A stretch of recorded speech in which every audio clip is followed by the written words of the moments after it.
Hello everyone नमस्कार मु सुनीता आपण समस्त को स्वागत करुच्ची आम चैनल किचन क्वीन को। तो आज मु बनैबी पनीर सैंडविच आउ से भी तावारे। तेबे चलंतु स्टार्ट करिवा। सैंडविच पे मु नेची पियाज टमाटो आउ कैप्सिकम को मु लंबा काटिची बाकी टमाटो को आउ पियाज को राउंड शेप रे काटिची। आउ एठी देखंतु मु पनीर को जस्ट अल्प तेल रे जस्ट टिके फ्राई कर देछि। आउ एटा होची सैंडविच पे ब्रेड जेकोसी सुपर मार्केट रे एटा बहुत इजीली अवेलेबल अच्छे। आम नॉर्मल ब्रेड अपेक्षा यार साइज टिके बड़ रहिबो जोटा कि ओनली सैंडविच पे ही ए ब्रेडटा यूज करा जाए। एबे मु सैंडविच ऊपर लगाया पे गोटे पेस्ट प्रिपेयर करी से गोटे बाउल रे मु एटा मायोनीज नहीं जाउची गोटे बड़ चम्मच। मायोनीज जेकोसी भी ग्रोसरी शॉप रे बहुत इजीली अवेलेबल अच्छे। आउ तापर एटा टमाटो केचप टमाटो सॉस दुईटा को मिसई देबी बहुत भल रे मु दुईटा को मिक्स कर देबी।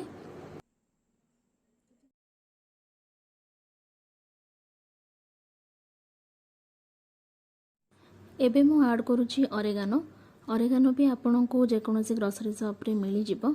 आउ एटा केबे भी मिस करिवेनी ऑरेगानो जहाले भी पकेबे कारण एटा ही प्रकृत फ्लेवरटा देई थाए सैंडविच रे। आउ तापरे मु ऐड करूची चिली फ्लेक्स। एबे आकु आमे भल रे गोले दबा। आउ एबे हमर पेस्टटा एकदम रेडी हो गला। एबे मु ताकू हमर सैंडविच रो ब्रेड से ब्रेड रे लगे देबी भल रे आमे लपे लगे दबा।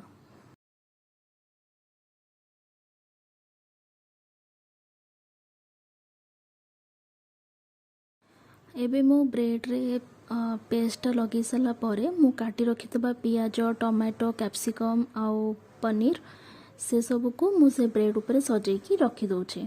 आपण आपण के हिसाब रे सजाई की रखी देबे। आउ तापरे मु एबे चाट मसाला ता ऊपर टिके पकेई देबी।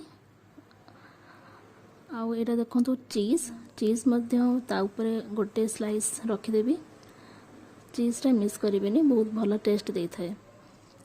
तापरे मु आउ गोटे ब्रेड नेबी आउ सेही ब्रेड रे मध्य सेही पेस्ट को लगे कि ता ऊपर रखिदेबी। एबे हमें जिबा हम नेक्स्ट प्रोसेस को मु तावा बसई देली आउ तावा रे बटर टिके पके देबे। बटर टी भल रे मेल्ट हो गले ता ऊपर सैंडविच टी मु रखिदेबी। आउ एटा लो फ्लेम रे करिवे जमा भी हाई फ्लेम रे करिवेनी नहल तो सैंडविच टी पोड़ी जिवो। आउ ता ऊपर ना टिके भल रे आमे दाबी दबा तेबे भितरे थिबा चीज़टा बहुत जल्दी ही मेल्ट हो जिवो। एबे देखंतु मु गोटे पट साइड सेकी देली। एबे आउ गोटे पट साइड भी से भड़ी बटर रे आमे सेकी दबा। एबे देखंतु आम सैंडविच बनी के एकदम रेडी हो गला। बहुत ही क्विक और बहुत ही इजी रेसिपी एटा गोटे निश्चिंत ट्राई करिवे।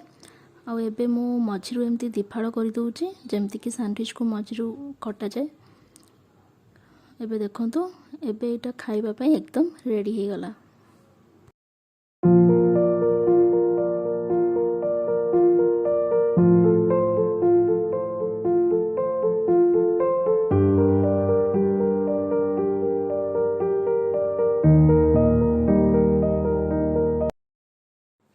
जदि आपन को आम रेसिपीटी भल लगी तेबे लाइक शेयर और सब्सक्राइब निश्चिंत करंतु।